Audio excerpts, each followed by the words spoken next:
Assalamualaikum warahmatullahi wabarakatuh. Perkenalkan, nama saya Mila Saputri, NIM 18042031. Baiklah, di sini saya akan menjelaskan tentang materi statistik sosial yang mana yaitu tentang uji normalitas, uji linearitas, uji heteroskedastisitas, uji multikolonialitas, dan yang terakhir tentang uji autokorelasi.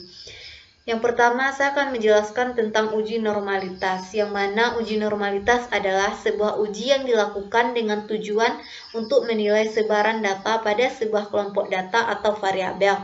Apakah sebaran data tersebut berdistribusi normal ataukah tidak?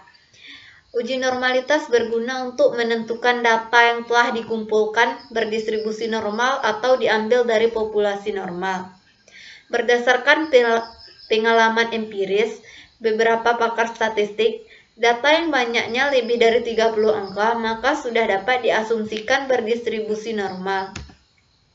Selanjutnya, uji linearitas, yang mana uji linearitas dapat diartikan sebagai salah satu uji asumsi klasik yang dilakukan untuk mengetahui sifat linear pada sebaran data antara variabel X dan Y.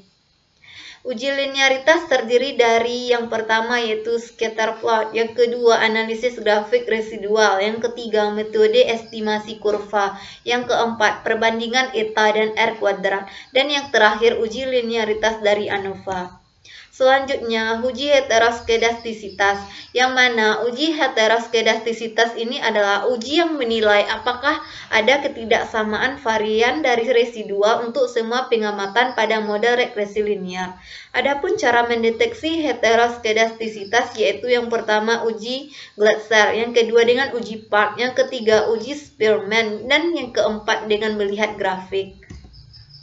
Selanjutnya yaitu uji multikolonialitas, yang mana uji multikolonialitas ini adalah bagian dari uji asumsi klasik antara normalitas dan heteroskedastisitas dalam analisis regresi linear berganda. Adapun tujuan digunakannya yaitu untuk menguji apakah model regresi ditemukan adanya korelasi atau hubungan kuat antara variabel bebas atau variabel independen. Adapun dasar pengambilan keputusan dalam uji multikolonialitas yaitu yang pertama berdasarkan nilai tolerans, yang mana jika nilai tolerans lebih dari 0,10 maka tidak terjadi multikolonialitas dalam model regresi, dan jika nilai tolerans lebih kecil dari 0,10 maka terjadi multikolonialitas dalam model regresi.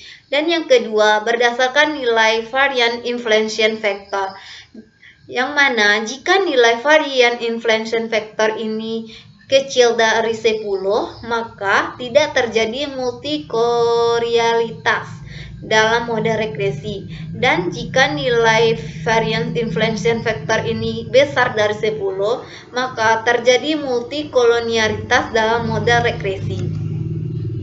Dan yang terakhir yaitu uji autokorelasi, yang mana sebuah uji ataupun analisis statistik yang dilakukan untuk mengetahui adakah korelasi variabel yang ada di dalam model prediksi dengan perubahan waktu. Dan adapun cara mendeteksi autokorelasi ini yaitu dengan cara yang pertama uji Durbin-Watson, dan yang kedua uji Brace-Getfray, dan ketiga uji Durbin-Watson, dan yang keempat dengan De Angel-Arthdas. Itulah yang dapat saya sampaikan. Kalau ada materi yang kurang tolong ditambahkan. Assalamualaikum warahmatullahi wabarakatuh.